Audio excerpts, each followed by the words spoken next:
Everyone knows you gotta train the big muscles like your biceps, chest, and your quads. But do you ever wonder if there's muscles that you're neglecting? Well, in this video, I'm gonna show you 4 muscles that people forget to train and how you can target them.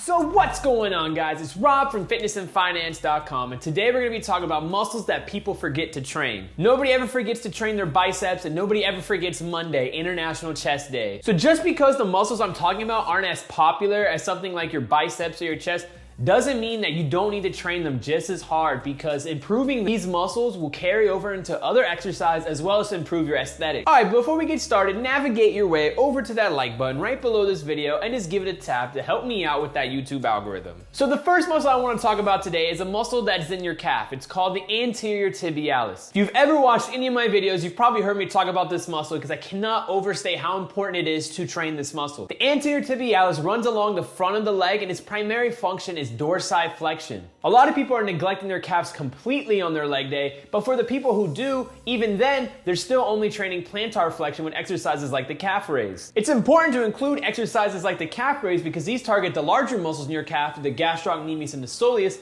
but you also need to do some dorsiflexion exercise to really hit that anterior tibialis. My favorite exercise that targets the anterior tibialis would be banded dorsiflexion. To perform this exercise, all you need to do is anchor down the band to something secure and then anchor the other end of the band around your foot. Point your toes as far down as you possibly can and then point them up in a slow and controlled manner. If you look at my shin as I point my toes up, you can see the anterior tibialis flexing. Benefits of strengthening the anterior tibialis include better stability at the ankle, increased foot coordination, and better balance overall. This will also carry over into your squat, allowing you to go even deeper than you could before. All right, so the next muscle that people forget to train is the rotator cuff. The rotator cuff is actually a group of 4 muscles: the infraspinatus, the supraspinatus, the subscapularis, and the teres minor. Together, these muscles work together to stabilize your shoulder joint. Because our shoulder joint is a ball and socket joint, it allows it to be more mobile. But because it's the most mobile joint in our body, it also is the one that is most likely to get injured. I'm sure you personally know someone who's had a rotator cuff injury. A really simple way to strengthen your rotator cuff is to practice internal and externally rotating your shoulder joint.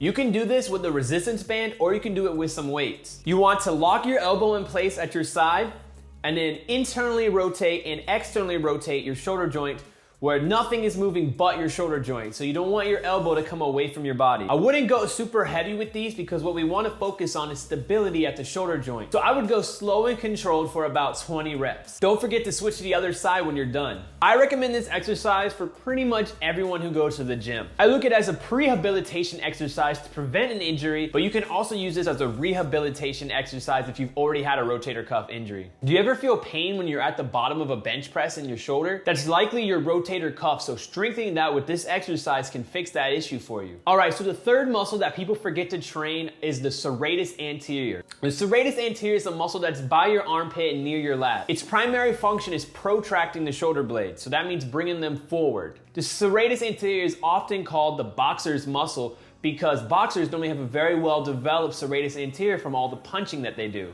An excellent way to train your serratus anterior is by utilizing an exercise called the scapular push-up. To do a scapular push-up, start in a push-up position and then retract your shoulder blades as far back as you possibly can. Allow yourself to sink downwards by protracting your shoulder blades forward while minimizing elbow bend.